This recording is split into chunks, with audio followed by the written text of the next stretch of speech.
Prezident Administrasiyasının keçmiş rəhbəri, Azərbaycan Milli Elmlər Akademiyasının sabiq prezidenti, akademik Ramiz Mehdiyevlə bağlı istintaqın başlamasından 30 gündən artıq vaxt keçməsinə baxmayaraq, hələ də rəsmi açıqlama verilməyib.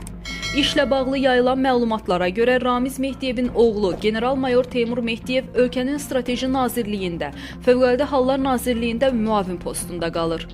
Qlobal infaza danışan Siyasi və Hüquqi Araşdırmalar Mərkəzinin sədri, hüquqşünas Xəyal Bəşirov deyib ki, qanunvericilikdə nəzərdə tutulmuş prosedurlar haqqında ümumi fikirlər səsləndirmək olar. Amma konkret işin detallarını bilmədiyimiz üçün hər hansı şərh yalnız ehtimallar əsasında ola bilər. 30 günlük müddət məsələsinə gəldikdə isə araşdırma aparılıb və köməkçinin həbs olunması ilə bağlı məlumat yayıldı. Həmçinin Ramiz Mehdiyevin sağ əlli kimi tanınan Elton Məmmədovun istintaqda dindirilməsi ilə bağlı məsələ gündəmə gəldi. Prokurorluq ona xəbərdarlıq eləyib.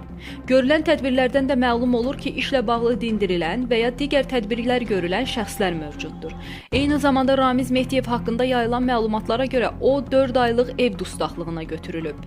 Diqqətinizə çatdırım ki, Azərbaycan Cinayət Məcəlləsinə görə cinayət işlərinin istintaq müddətləri müəyyən olunub və maksimum hədlər mövcuddur. Xüsusilə ağır cinayətlər üzrə bu müddət uzadıla bilər və Baş Prokurorluq tərəfindən 13-19 aya qədər artırıla bilər. Hələ ki, bu müddət tamamlanmayıb.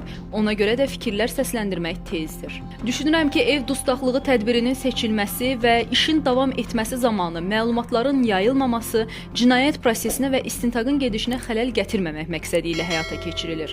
Bu baxımdan işin həssaslığı, şəxslərin yüksək vəzifələrdə təmsil olunması və prosesin ciddiliyi nəzərə alınaraq ictimaiyyətə hələ məlumat verilmir.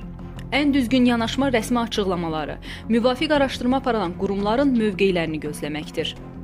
Statın sonu. Əziz izləyicilər, xəbərlərdən məlumat almaq üçün kanalımıza abunə ola bilərsiniz.